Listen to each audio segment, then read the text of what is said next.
99% of all internet traffic, from this video to your Pokemon Go account to your family WhatsApp group, runs on a hidden network of undersea cables. Why should you care? Because modern life is increasingly dependent on those slinky subaquatic wires. And they get attacked by sharks from time to time. How do they work? What's the future for them? Join us today as we plunge the depths and ask how the internet travels across oceans.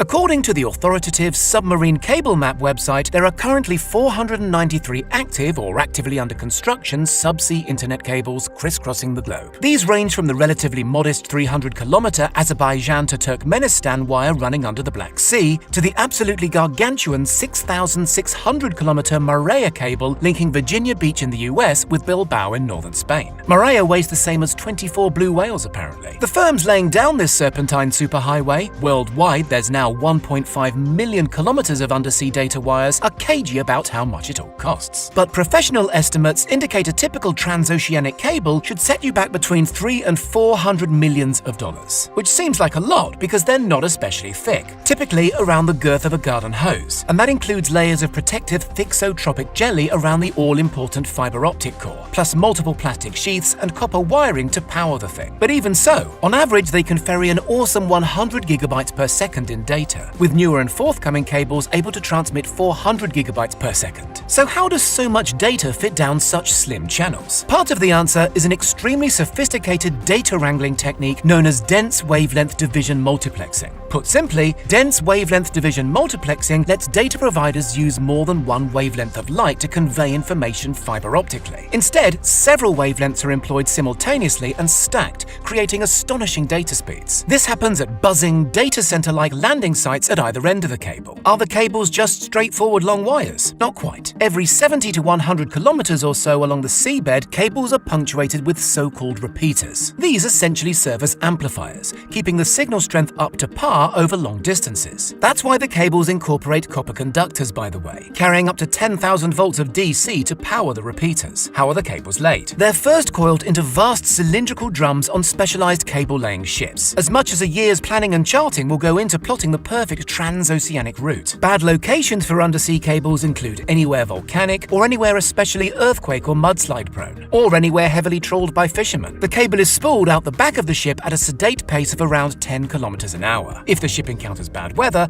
the captain can decide whether to break off the cord, tie it to a buoy, and retreat to calmer waters. When the storm passes, the ship returns to the buoy and picks up where it left off. Accidents and outages on the cables can and do occur. In 2012, Hurricane Sandy in the US knocked out several key transatlantic cables, disrupting networks for hours. In 2011, the Fukushima earthquake in Japan caused similar online carnage. The vast majority of such disruptions, however, are the result of human carelessness, typically trawler nets or wayward ship's anchors. Cables situated close to the shore are significantly more at risk from such disruption. As such, the nearer to land a cable is, the more likely it'll be carefully armor-plated. Many are even dug into the seabed in long dedicated trenches, carved out using ship-drawn plows. Awesomely, sharks have been spotted nibbling on one of Google's subsea cables. Get your teeth into this 2014 clip. More sinister even than that, the US government has consistently warned of interference in the cables from hostile foreign powers like Russia or China. The US government should know all about that. Whistleblower Edward Snowden revealed in 2013 how the NSA had no qualms eavesdropping on fiber optic communications. The geopolitical implications of undersea cables are also fascinating. Last year, the Australian government intervened to prevent Chinese technology giant Huawei from installing a cable connecting Australia with the Solomon Islands. The fear is that China could use the link to gain access to Australia's sensitive internal networks. So who actually owns these cables? That's an interesting question. It's an expensive business, so historically nations or quasi-national telecom providers have picked up the bill. The world's biggest owner of cables remains America's AT&T, with a stake in some 230,000 kilometers of undersea cable. The second biggest owner is China Telecom. Frequently, cables are owned by groups or consortia of up to 50 separate owners, including tech firms, local government agencies, and other businesses.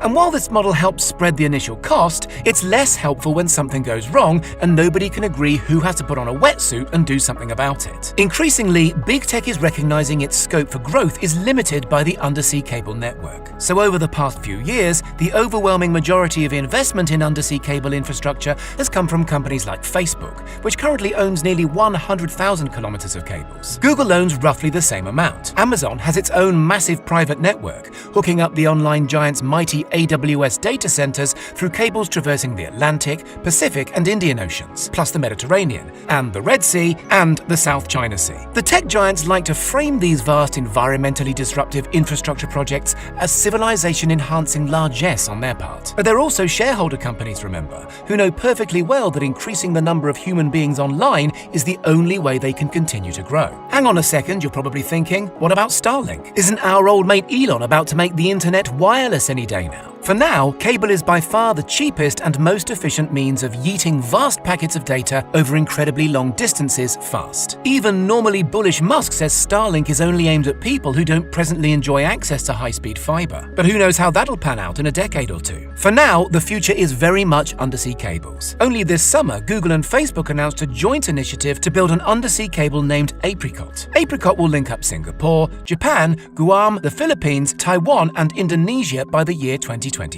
The longest subaquatic cable ever, a 45,000-kilometer billion-dollar monster called To Africa that will link up 33 nations, was just bankrolled by a Facebook-led consortium. What do you think? Will mankind's ingenious submarine network one day look as obsolete as the telegraph? Let us know in the comments. And don't forget to subscribe for more totally wired tech content.